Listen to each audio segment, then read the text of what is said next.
Peut-être un petit peu aussi dans la prédication avec moi, alors ne soyez pas surpris si je vous pose une petite question. Vous savez, il y a une histoire qui s'est passée au siècle dernier. Un homme avait décidé d'aller visiter les montagnes en Amérique du Nord. Des montagnes bien enneigées, des montagnes très compliquées à gravir. Et puis quand il est parti tout seul, au bout de quelques mètres, au bout de quelques 100 mètres, il a vu que la montagne était infranchissable. Trop de neige, trop de mauvais temps, trop d'intempéries, le chemin était trop compliqué, alors il a décidé de prendre un guide indien qui habitait là-bas en Amérique du Nord, et puis il a dit, je vais l'appeler à lui, puis il va m'indiquer comment faire pour traverser cette montagne. Puis le guide, lui qui connaît parfaitement la montagne, il a commencé à marcher avec lui, alors quelques pas, quelques 100 mètres, quelques kilomètres. Et au bout de quelques kilomètres, quand il est arrivé presque en haut de la montagne, il a vu dans la neige des empreintes de pas. Et puis cet homme-là, il était surpris, et puis il va poser cette question-là à ce guide.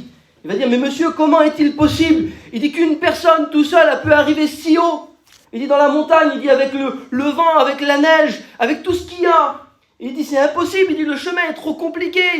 Il dit comment que cette personne elle a réussi à aller jusqu'ici? Et puis ce guide indien, il a rigolé. Puis il dit monsieur, il dit vous croyez qu'il n'y a qu'une personne qui est passée là? Il dit ici il y a toute une tribu qui est passée. Mais il dit monsieur c'est impossible, il n'y a qu'une seule empreinte de pas. Oui mais il dit voilà, il dit je vais vous expliquer comment marche la marche indienne. Il dit le chef, il dit qui connaît le chemin. Le chef qui connaît les intempéries, celui qui a créé le chemin, qui connaît, il dit, il va mettre ses pas les premiers dans la neige, il va faire le chemin, et puis toute la tribu derrière vont mettre leurs pas dans l'empreinte de ses pas. Et puis personne ne va tomber, personne ne va se perdre. Et j'aimerais vous dire ça, c'est que la marche du chrétien, elle doit être comme la marche indienne. Nous devons mettre nos pas dans l'empreinte des pas du Christ, qui est le chef, qui connaît le chemin, qui connaît les difficultés. Écoutez, il connaît les intempéries. Il sait que le chemin, il n'est pas facile. Il sait que pour arriver en haut, il va falloir passer des moments compliqués. Mais si nous mettons nos pas dans ses empreintes à lui, on arrivera tout en haut. Est-ce que vous le croyez? Alors c'est pour ça que la parole de Dieu, elle dit ça. Je vous lis un texte ensemble. 1 Thessaloniciens, au chapitre 4. On voit que l'apôtre Paul, après son deuxième voyage missionnaire, il est à Corinthe. Et puis il est en train d'écrire une lettre. Il a passé 3 semaines à Thessalonique, dans la ville de Thessalonique. Il a bien observé les gens de l'église. L'apôtre Paul, il est là, il les a bien observés. Et puis quand il rentre à Corinthe, il donne une lettre à Timothée, et puis il dit, va à Thessalonique, j'en viens, j'ai passé 3 semaines, et tu leur apporteras cette lettre. Et puis dans cette lettre, il est marqué ça, au chapitre 4. Il dit, au reste frères, il dit, puisque vous avez appris de nous comment vous devez vous conduire et plaire à Dieu. Il dit, et c'est là ce que vous faites. Il dit, nous vous en prions, nous vous en conjurons au nom du Seigneur de Jésus-Christ, de marcher, de progrès. La suite du texte, en progrès. L'apôtre Paul, il est là, il a vu l'église, il a vu qu'elle a fait des progrès, et puis elle l'enseigne encore, il dit, au reste frères, vous devez marcher de progrès en progrès, nous vous en conjurons. L'apôtre Paul, il est en train d'expliquer que c'est une obligation, il est supplié de marcher de progrès en progrès. Comme aujourd'hui, l'église, je vous en supplie, aujourd'hui le Seigneur nous enseigne par sa parole de marcher de progrès en progrès. Et puis on va remarquer un texte plus loin, dans 1 Timothée chapitre 4, verset 15, et il dit à Timothée que tes progrès soient... Dites-moi la suite du texte. Tes progrès soient évidents. Il est en train de le rappeler à Timothée là, parce qu'il lui a déjà donné une lettre. Il a vu la lettre, Timothée, qu'il a amenée à Thessalonique. Il dit de marcher de progrès en progrès, et puis il lui rappelle encore une fois. Il dit, Timothée, écoute, que tes progrès soient évidents. Et puis quand on regarde le mot progrès, c'est ça. C'est le développement de la croissance. Vous avez vu un enfant quand il naît? Quand un enfant naît, on remarque qu'il fait des progrès. Ça, c'est la croissance. Il dit, écoute, que tes progrès soient évidents. Et ça va plus loin. Quand on regarde une version différente de la parole de Dieu, la version Chouraki, il dit que ta croissance soit manifestée aux yeux de toute l'Église. Ça va loin. Il faut que ta croissance, elle frappe les regards. Et la version Semeur, elle dit ça. Il dit, afin que tout le monde soit frappé. Il dit, afin que tout le monde soit percuté, marqué, secoué par la croissance que tu as. Ça suffit plus, écoutez, de simplement grandir en Dieu. Non, il faut que ceux qui t'entourent, ils soient marqués par la croissance spirituelle que tu as eue. Qu'on puisse pas te reconnaître d'une année à une autre. Qu'on dise, je l'ai vu le garçon l'année dernière, la fille là. C'était pas non plus un apôtre. Mais qu'en l'espace de quelques temps, on dit, c'est pas possible. Quel progrès qu'il a fait en Dieu. Tout a changé. Son foyer, il a changé. Sa vision, elle a changé. Et ça, c'est les réels progrès que Dieu demande dans nos cœurs, dans nos vies, les chrétiens. Amen. Est-ce que vous êtes d'accord avec moi? Il dit que tes progrès soient évidents, qu'ils marquent les autres, qu'ils les percutent. C'est pas rien quelque chose qui marque. Vous avez déjà fait un accident avec une voiture? Quand la voiture est frappée, il y a la marque dessus. Ça reste, c'est collé. C'est frappé, c'est indélébile. On ne peut plus l'enlever. Eh bien, il faut que votre croissance vienne frapper les autres. Les marquer, qui se rappellent de ce que vous vivez, qui se rappellent de ce que vous êtes. Vous êtes des enfants de Dieu et que votre marche soit de progrès en progrès. Alors, il y a des étapes. On peut pas être grand d'un coup. On ne peut pas naître et puis faire 2 mètres. C'est pas possible. Alors, il y a des étapes à la croissance. Vous êtes d'accord avec moi? Hazaro, avant de grandir, qu'est-ce qu'il faut faire? Mais avant de marcher, qu'est-ce qu'il faut faire? Il faut manger, mais avant de manger, il faut déjà naître. Un homme ne peut pas grandir, une femme ne peut pas grandir si elle n'est pas née. Alors écoutez, on voudrait faire des progrès en Dieu. On veut grandir, on veut que notre croissance marque les autres. Mais il faut déjà naître de nouveau, réellement. Il faut que notre cœur soit renouvelé, purifié par le sang de Jésus-Christ qui purifie de tout péché. Avant la sanctification, il va falloir passer par la purification du cœur, de l'âme. Et quand on a passé à la croix, quand le Saint-Esprit nous a guidés, qui nous a conduits, et qui nous a amenés à la croix, et que le sang de Jésus est passé sur notre vie, et que nous sommes nés de nouveau, vous le remarquez dans le livre de Jean, au chapitre 3, verset 1er, Nicodème va venir vers Jésus, il va lui poser cette question. Nous savons que tu es un docteur venu de Dieu. Il dit personne ne peut faire ces miracles si ce n'est toi qui viens de Dieu. Et puis quand Jésus va parler avec Nicodème, il va lui dire, il faut naître de nouveau. Il dit, il faut naître d'eau et d'esprit. Il dit, ce qui est né chair est chair. Mais par contre, ce qui est né de l'esprit est esprit. Alors on est né dans la chair, on a grandi, ça y est. Mais il faut naître de l'esprit avant de grandir dans le spirituel, avant d'atteindre une certaine taille et avant de manger de la nourriture solide. Mais écoutez, il faut déjà passer par le renouveau, le changement de vie, la vie nouvelle. Est-ce que vous le croyez, les chrétiens, ça? Alors principalement, on est tous des chrétiens. Je ne sais pas s'il y en a qui ne sont pas chrétiens parmi nous, mais avant de grandir, voilà, il faut naître de nouveau. Je sais que la principale partie qui est là, vous êtes nés de nouveau. Et puis maintenant vient le temps qu'il faut grandir, les frères. On est nés de nouveau, c'est bien beau, mais il faut grandir. Alors j'ai marqué ça. Le commencement de la croissance. Quand on est, la première chose qu'on fait, il y a le lait. Le lait naturel de la mère qui vient nous nourrir. Et puis, un chrétien qui naît, excusez-moi du mot, vous ne pouvez pas manger la côte de bœuf d'entrée quand vous naissez. J'ai eu 2 petits bébés, moi je le sais, si je leur aurais mis un sushi dans la bouche à la naissance, ils auraient étouffé. Ça ne marche pas comme ça. Non, il faut déjà passer par le lait pur de la parole de Dieu pour pouvoir grandir spirituellement. Et ça, c'est un texte dans la parole de Dieu, on va le lire ensemble. 1 Pierre chapitre 2, verset 2, il dit ça. Il dit, désirez ardemment, il dit comme des enfants nouveau-nés, le lait pur de la parole. Il dit, désirez-le. Mais il y a une version plus claire encore que ça. La version Darby qui se rapproche des textes les plus originales, elle dit ça. Elle dit, désirez ardemment, comme des enfants nouveau-nés, le lait pur et sans mélange de la parole. Alors tu vas dire, TJ, tu vas en venir où? Pourquoi tu précises le lait pur et sans mélange? Parce qu'aujourd'hui, on grandit, on commence à lire la parole, et puis au bout d'un temps, ça ne nous suffit plus d'avoir la parole pure. Ça ne nous suffit plus d'avoir des textes qui nous conviennent. Non, aujourd'hui, vous savez qu'il y a il y en a, ils connaissent, les mamans le savent, là, ici, là. Il y a du nouveau lait. Le lait pur ne nous convient plus. Alors on passe avec des laits épaississants. C'est pour les enfants qui sont en manque de croissance, qui ont un problème dans la croissance. Les enfants qui se nourrissent mal. Mais il y en a peut-être parmi nous ce matin, des enfants qui se nourrissent mal et qui ne désirent plus le lait pur. Alors il faut mettre de l'épaississant dans le lait. Et le lait épaississant, vous savez ce que c'est? Ce sont tout ce qui est nouvelle doctrine, nouveaux mots, changements, le modernisme dans l'évangile. Ça ne nous convient plus d'écouter un étudiant prêcher un mardi soir. Non, il faut qu'il y ait tel prédicateur à tel moment pour que l'église soit pleine. Mais ça, c'est de l'épaississant que vous mettez dans le lait à ce moment-là. Et je vous pose une question. Est-ce que le lait pur ne vous suffirait pas? Est-ce que le lait pur de la parole ne vous suffirait pas? Je vous le dis en vérité que c'est vrai, et puis je demande pardon aux anciens pour ce qui va être dit, mais que ce soit un étudiant qui prêche, que ce soit un ancien, que ce soit un tel de tel pays, ou que ce soit l'étudiant de l'église, là, le plus important, c'est pas celui qui est là, c'est celui qui donne. C'est celui qui fournit. Nous, on est des transmetteurs de la parole. On la transmet, mais le plus important, ça reste la parole. Alors prenons le lait pur, désirez ardemment. Et quand il dit désirez-le ardemment, il précise ça. Vous savez, quand vous lisez le livre de Jérémie au chapitre 20, le livre de Jérémie dit ça. Il dit, il y a dans mon cœur comme un feu dévorant. Et le mot, c'est le feu ardent. Il est en train de dire, il y a dans mon cœur comme un feu brûlant, ardent, désireux de sentir, de connaître, d'entendre la parole de Dieu, le lait pur de la parole. C'est pas simplement vouloir faire une prédication spéciale, vouloir entendre un prédicateur spécial, non, c'est vouloir sonder les Écritures, vouloir entrer dans les Écritures, afin de pouvoir grandir spirituellement et réellement. Vous savez, si on prend un lait épaississant, au bout d'un moment, on va avoir un petit problème. Si vous continuez toute votre vie à prendre un lait épaississant, et lui, il n'est pas petit là, hein. Mais si tous les matins, il se boit un tété de lait épaississant, là, je vous explique qu'il va faire 300 kilos, la personne, là. Puis au bout d'un moment, ça ne sera pas si bon que ça.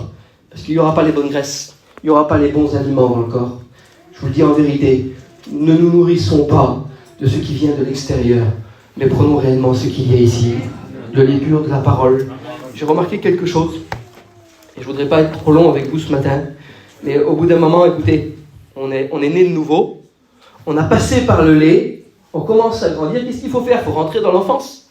Et puis moi j'ai 2 petits bébés, je le vois tous les jours comment que ça marche, un enfant quand il grandit en Dieu, il va faire ses premiers mots, il va faire ses premiers pas, ses premiers pleurs, et puis à un moment il va y avoir ses premières peurs et aussi ses premières joies. Et on le remarque dans le comportement du chrétien qui est né de nouveau, qui aime la parole, qui veut grandir, on remarque ses premiers mots. Il arrive derrière le pupitre là, et puis c'est ses premiers mots de témoignage. Il est gonflé par le feu de Dieu. Il vient là, et puis il est rempli de Dieu. Ça marche bien, et puis il y a ses premiers pas, ses premières visites dans les églises, ses premiers moments spirituels. Et il y a aussi, par contre, ses premières pleurs, ses premières peurs. Ça arrive aussi dans la vie chrétienne. Mais il y a aussi les premières joies de la parole de Dieu, quand on ressent que le Saint-Esprit atteste nos cœurs, notre vie, qui vient nous sonder, qui nous apporte une joie que le monde ne peut nous apporter. Il faut grandir.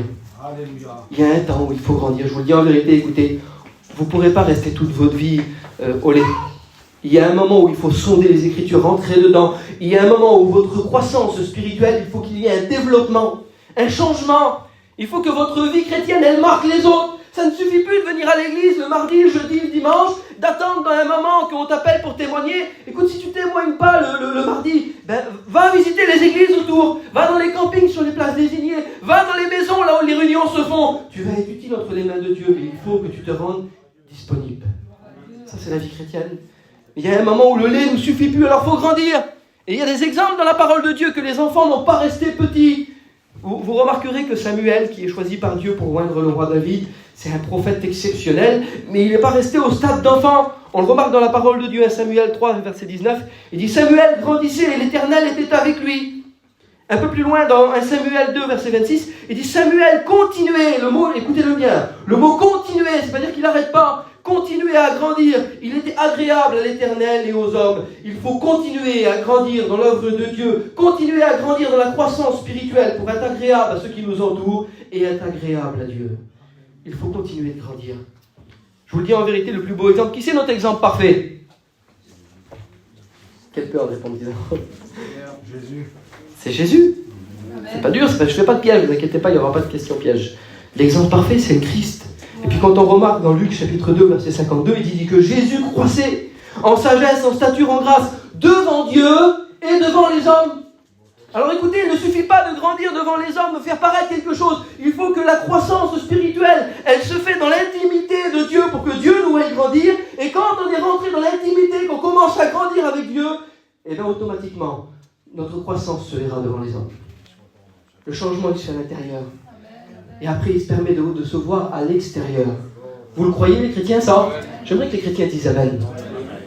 Et puis, j'ai remarqué quelque chose. Quand on commence à grandir, il faut qu'il y ait du changement. Alors, écoutez, l'apôtre Paul, il dit ça dans 1 Corinthiens, chapitre 13, verset 11. Il dit, lorsque j'étais enfant, il dit, je parlais comme un enfant. Il dit, lorsque j'étais enfant, il dit, je pensais comme un enfant. Il dit, je raisonnais comme un enfant. Mon raisonnement, mes pensées, il dit, mon langage était comme un enfant. Et j'aimerais vous poser cette question. Qu'est-ce qui nous permet de voir qu'il y a eu du changement chez un chrétien, qu'il est passé du stade d'enfant à homme? Je voudrais vous poser cette question. Qu'est-ce qui nous permet de voir ça? Alors, la marche, c'est quoi la marche? C'est le comportement. On reconnaît un enfant à son comportement, à sa façon de faire. On reconnaît l'enfant au comportement qu'il a. Et puis j'ai vu une petite étude il y a quelques mois. Une petite étude sur le comportement de l'enfant, sur le caractère de l'enfant. Est-ce que vous voulez qu'on la voie ensemble, cette petite étude-là? Pour voir si on est toujours des enfants ou pour voir si on a grandi. Je ne vous parle pas de votre caractère que vous avez tous les jours dans votre maison. Je vous parle de votre caractère spirituel. Et on va le reconnaître à travers le comportement de l'enfant. Et puis je dis, Seigneur, comment qu'il est l'enfant alors réellement? À quoi ça ressemble le comportement de l'enfant? Et puis les premiers mots que j'ai vus sur cette petite étude-là, il dit l'enfant, le premier point qu'il a, et vous allez le reconnaître, cet enfant-là, il est ingrat. C'est terrible, je dis, Seigneur, maman. Je dis, un enfant, c'est ingrat. Un enfant, ça a le manque de reconnaissance. Ma mère, elle disait tout le temps ça, parce qu'à un moment, quand j'avais un mauvais caractère, moi j'avais un mauvais caractère en plus, je l'ai toujours. Et quand j'étais petit, j'avais vraiment un mauvais caractère. Elle dit, il valait mieux élever un cochon que le petit là. Imaginez-vous, hein. Parce qu'il y avait un manque de reconnaissance envers mes parents. Un manque de reconnaissance envers ce qu'ils ont fait toute ma vie. Ils m'ont élevé, ils m'ont donné tout ce qu'ils avaient de meilleur. Et au bout d'un moment, vous avez vu, quand un enfant il commence à grandir, quand il veut rentrer un peu dans les pré-ados, on appelle ça les adolescents, ils commencent à avoir leur petit caractère, leur petite façon de faire. Et puis on remarque quelque chose, c'est que dans le cœur de l'enfant, il y a de l'ingratitude. J'aimerais vous poser cette question. Êtes-vous reconnaissant avec votre Père spirituel qui vous a tout donné en tout temps? Ou est-ce que vous avez encore un petit peu le caractère d'enfant, ingrat? Dire, ah ben tu m'en donnes pas assez. Sans penser à déjà tout ce qu'il a fait. Amen. Parce que j'aimerais vous dire ça, c'est que lui, il a tout donné. Gloire à Dieu. Il a tout donné pour toi. C'est le premier mot déjà. Oui, mais je veux ça, je veux que ça se passe comme ça, je veux que ça soit comme ça. Mais il a déjà tout fait. Il a donné son Fils unique afin que toi, tu aies la vie éternelle et tu es encore capable de demander. Vous ne trouvez pas que c'est un état d'ingratitude, ça? Ça ressemble un peu au caractère de l'enfant, vous êtes d'accord avec moi? Le deuxième point de l'enfant, il est égoïste. Je l'ai vu sur la petite liste, j'en ai fait une liste. Je dis, Seigneur, c'est pas possible. Si un enfant, quand il a un petit paquet de bonbons, bon, il y en a qui sont moins comme ça, mais en général, les enfants, quand ils ont un petit paquet de bonbons et qu'il y a leurs copains autour, là, il fait ça. Là. Il se le renferme vers lui. Il est égoïste, il aime garder ce qui est pour lui. Écoutez, il y a des fois, on est un peu égoïste dans notre vie spirituelle. Dieu nous donne certaines choses, et au lieu d'aller le proclamer, de le partager, de faire part avec nos copains, nos copines dans la vie chrétienne, de prier avec eux, de leur dire nos expériences, on préfère les garder pour nous et puis rien faire. Ça arrive ça, Zaro. Mais écoute, si tu as fait des expériences, c'est parce que c'est une grâce de Dieu. C'est Dieu qui t'a permis de les faire, ces expériences. Alors c'est un peu quand même un système d'égoïsme, ça de ne pas vouloir partager. Partage avec tes frères et sœurs chaque expérience que Dieu te donne, parce que les bontés de l'Éternel se renouvellent chaque matin, la parole de Dieu dit. Alors chaque matin, j'en suis sûr qu'il y a une bonté de l'Éternel qui s'est renouvelée pour toi. Partage-le. Le caractère de l'enfant, il est spécial. Le caractère de l'enfant, on le retrouve là. C'est qu'un enfant, il est boudeur. C'est marqué comme ça sur la liste, le caractère de l'enfant. Un enfant, c'est boudeur. Ça boude pour un oui, pour un non. Moi, je sais que la mienne, là, c'est la plus grande boudeuse qui existe, la toute petite, là. Et vous y faites ça dessus, là, vous en avez pour 1 heure. Et c'est pas la peine, vous ne la rattraperez pas, la Chine. C'est un caractère de boudeur. Mais il y a des chrétiens aujourd'hui qui sont nés de nouveau, pas de problème. Mais ils ont toujours ce caractère de l'enfant, là. Ils sont là dans l'église, et puis quand tu les as pas appelés le mardi pour chanter un cantique, eh bien, tu les rappelles le jeudi, je chante plus. Je suis malade. T'es pas malade? Ça fait 1 heure que tu t'égosilles quand les autres y chantent. C'est parce que t'as boudé, c'est parce que ça t'a touché, c'est parce qu'il s'est passé des choses avec les prédicateurs que ça t'a pas convenu. Et puis du coup, au lieu de passer au premier rang, t'es passé au deuxième, au troisième, au quatrième, et au bout d'un certain temps, t'es au fond. Parce que tu as commencé à bouder spirituellement, parce que tu n'as pas eu ce que tu voulais spirituellement, parce que les serviteurs, ils ne sont pas venus le visiter, mais les serviteurs, ils ont une vie de serviteurs qui aujourd'hui leur coûte. Ils ne peuvent pas penser à tout le monde, mais Seigneur, soyez béni, on a un Dieu qui pense à tout le monde et ce matin, il a pensé à toi. Alors écoute, ça ne sert à rien de garder le caractère de l'enfant et de bouder. Viens au pied de la croix. Lui, il ne t'abandonnera pas, il ne te laissera pas, il ne t'oubliera pas. Écoutez, on a tous une vie, c'est très compliqué. Et je vous le dis en vérité, ça ne sert à rien de bouder Dieu. Il n'est pas la raison de tous nos problèmes. Mais par contre, il peut être celui qui va nous en sortir. Vous le croyez? Alors ça ne sert à rien d'avoir ce caractère de boudeur, de rechigner toujours. Et puis je dis un enfant encore. Vous voulez qu'on continue dans le caractère? On se reconnaît un petit peu, il y en a qui se reconnaissent. Merci Seigneur si vous ne se reconnaissez pas. Moi, il y a certains points là que je me reconnais un petit peu. Un enfant, il est jaloux. Mon petit neveu là, il a eu une carabine à plomb pour son anniversaire, là, il n'y a pas longtemps. Et il y avait mon petit, il est venu pour son anniversaire, mais ils ont le même âge, les petits. Et puis mon beau-frère, il n'était pas un chasseur, toi, t'en as pas une carabine comme ça. Puis mon petit, je vous explique même pas la couleur, il a fait l'arc-en-ciel dans la figure. Il est arrivé dans le camping vers moi, il dit « Je sais ce que je veux pour Noël, je veux une carabine !» Il avait vu le petit, il était jaloux, il voulait faire pareil, c'était même pas la peine. Je pouvais rien faire à le Père Noël, il est obligé d'amener une carabine à plomb. Il n'a jamais chassé de sa vie, c'est même pas la tienne la carabine. Mais il n'a pas le choix, le Père Noël. C'est parce que le petit, dans son cœur, il est jaloux. Et puis il y a certains chrétiens qui sont restés dans ce caractère-là. Ils ont vu la bénédiction qu'un frère a eue. Parce qu'il y a des frères, écoutez, je vous le dis la vérité, il y a des frères qui se consacrent entièrement dans la parole de Dieu, qui se consacrent entièrement dans l'œuvre de Dieu. Et je vous le dis en vérité, ces frères qui se consacrent là, c'est obligé qu'ils sont bénis. À un moment ou à un autre, c'est obligé que Dieu les bénisse. Et puis il y a des frères qui sont là à côté, qui ne donnent pas tout ce qu'ils ont. Et puis quand ils voient les frères qui sont bénis, eh bien ils boudent aussi parce qu'ils sont jaloux. Parce qu'il y a une jalousie spirituelle qui se fait en eux. Alors c'est pas spécialement une mauvaise jalousie, merci Seigneur, mais il faut s'impliquer davantage pour l'œuvre de Dieu. Ça sert à rien d'être jaloux de ton frère qui chante mieux, qui joue mieux de la guitare, ou qui fait ci, ou qui fait ça, ou qui place les chaises et que toi tu le fais pas, ou qui met la sono ou que toi tu le fais pas. Chacun a sa tâche, chacun a son travail, vous inquiétez pas dans l'église, il y a de la place pour tout le monde. La jalousie ça sert à rien. Et je vais passer un peu plus vite. Le caractère du jeune enfant, alors c'était mon gros défaut quand j'étais petit ça. Ça va peut-être avoir toujours. Il est rapporteur.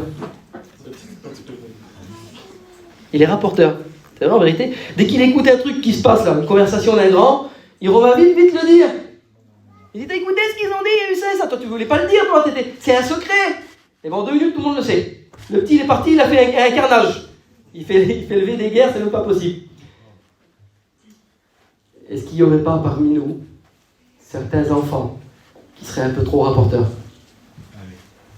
Je suis le premier dedans, je vous dis en vérité, je prends la parole, avant de vous la lire à vous, qu'est-ce que je vous ai dit au départ?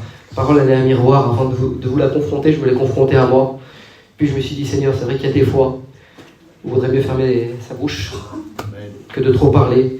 La parole de Dieu, elle dit que celui qui parle beaucoup ne manque pas de péché.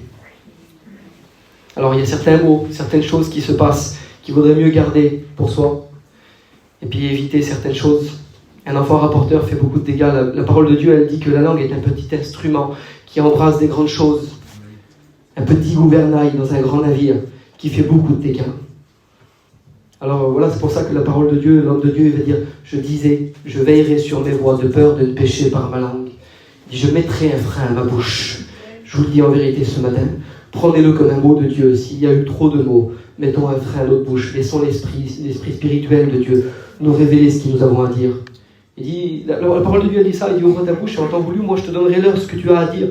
Laissons l'esprit parler à travers nous et évitons les conversations vaines et inutiles qui ne nous font pas grandir en Dieu. Vous voulez qu'on grandisse en Dieu? Il y a un dernier point que j'ai vu sur le caractère de l'enfant. C'est ça, c'est que l'enfant, il est dur à l'écoute. Je ne sais pas si ça vous arrive. On peut leur donner un conseil à l'enfant, on peut leur dire mon fils fais ça. Et puis il ne se passe rien. Parce que le petit, il est dur à l'écoute. Il n'a pas envie de le faire. Mon petit, hier, j'étais couché avec lui. J'ai dit, mon fils, je dis, va te laver. Et il ne me répondait pas. Je dis, mon fils, va te laver, tu fais quoi? Il dit, non, il dit, je veux jouer au jeu d'abord. Pas dur à l'écoute. Obligé que je crie sur le petit, mon fils, pourquoi tu fais ça? Tu devrais respecter ton père, tu devrais parler. Essayez d'avoir une conversation avec lui. Mais essayez d'avoir une conversation avec quelqu'un qui n'écoute pas. Vous allez voir qu'au bout d'un moment, vous allez taper contre un mur. Et c'est vraiment très difficile d'avoir ce caractère d'enfant qui n'écoute pas quand Dieu nous parle. Combien de fois Dieu nous a parlé, nous a dit tu devrais faire ça. N'aie pas peur, à ce moment-là, je t'accompagne. Tu pourrais dire ça, tu devrais aller là. Et combien de fois nos cœurs se sont endurcis à la parole de Dieu et n'ont pas voulu aller plus loin. Alors je dis Seigneur, c'est pas possible. J'ai vécu cette expérience-là il y a 1 an. On était en Irlande avec le Nil. Et puis l'eau en Irlande est très précieuse. On n'a pas d'eau normale. Il faut qu'on aille prendre nos cuves. Il faut qu'on fasse des 7-8 km, 10 km. Et qu'on aille remplir nos cuves dans des cimetières. Imaginez-vous. Hein. Et puis l'eau là coule au goutte à goutte. Et pour remplir une cuve de 400 litres, il faut des 3 heures. Alors, les petits, ils arrivent. Nous, dès qu'on arrive avec le camion, qu'on se regarde derrière, qu'on est dans les pays étrangers, c'est déjà compliqué. Les petits, ils arrivent et puis ils allument l'eau. Je vous explique même pas ce que c'est de l'or, l'eau, tout de suite là. Tu tues le petit. Fais pas ça, hop, touche pas l'eau. Et là, on partait avec les campings, on se déplaçait en Irlande, Et puis je venais de récupérer une cuve d'eau. Et puis elle venait de laver le petit. Mon tout petit à moi là.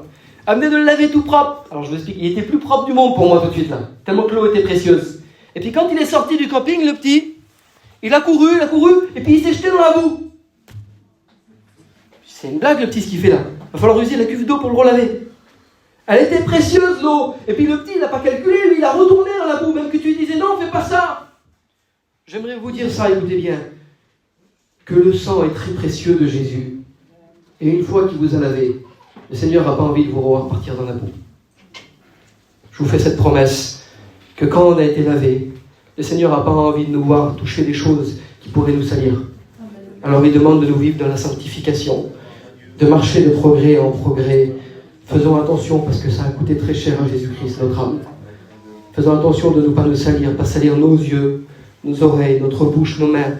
Faisons attention, prenons garde, que le caractère de l'enfant ne revient pas trop vite sur nous. Je vous dis ça en vérité. Vous êtes avec moi ? Il faut grandir. On passe un petit peu, j'ai presque terminé. Je vous lis un texte. Quand j'ai regardé tout le caractère de l'enfant, j'ai vu ce texte-là. Ça se trouve dans 1 Corinthiens au chapitre 13. Et puis il dit, c'est la suite du texte, il dit « Lorsque je suis devenu homme, il dit, j'ai fait disparaître ce qui était de l'enfant. » Il dit, quand j'étais enfant, l'apôtre Paul, il dit, je pensais, je raisonnais, je parlais comme un enfant, mais il dit, quand je suis devenu un homme, quand je suis devenu mature spirituellement, il dit, j'ai fait disparaître l'enfant. Et puis il y a certaines personnes, certains chrétiens aujourd'hui, qui devraient faire disparaître le caractère de l'enfant, mais il y en a qui ne veulent pas. Pourquoi ? Parce que c'est difficile quand on a le syndrome Peter Pan. Est-ce que vous connaissez le dessin animé Peter Pan ? Vous le connaissez ? Il est là, lui, il vit au pays imaginaire, et puis il ne veut pas grandir. Ça ne sert à rien pour lui d'être un adulte. Alors il joue toute sa vie comme un enfant. Et puis c'est un syndrome qui existe réellement dans la médecine. Ce sont des adultes qui ne veulent pas grandir. Alors vous les voyez là, ils ont un pyjama, ils ont 35 ans, et puis ils jouent avec des jouets comme ça là. Puis ils ne veulent pas grandir. Parce qu'ils ont le syndrome Peter Pan. Et puis il y a des chrétiens qui sont arrivés à maturité spirituelle dans le temps, qui ont des 20 ans, des 25 ans de vie chrétienne, et qui ne veulent pas grandir. Qui sont toujours restés aux principes élémentaires de base des enfants. Qui ont dit toujours, oui mais t'as vu, il a fait ça, l'autre il a fait ça, il boude. T'as 15 ans de vie chrétienne, t'as 10 ans de vie chrétienne, t'as 5 ans de vie chrétienne, t'as 30 ans de vie chrétienne. Il est temps de passer à autre chose qu'aux enfantillages. Je vous le dis en vérité, c'est un avertissement. Il est temps de délaisser le syndrome Peter Pan. Impossible de passer à la nourriture solide. Alors 1 Corinthiens chapitre 3, je vais vous le lire, on va le lire ensemble. On va faire une lecture ensemble.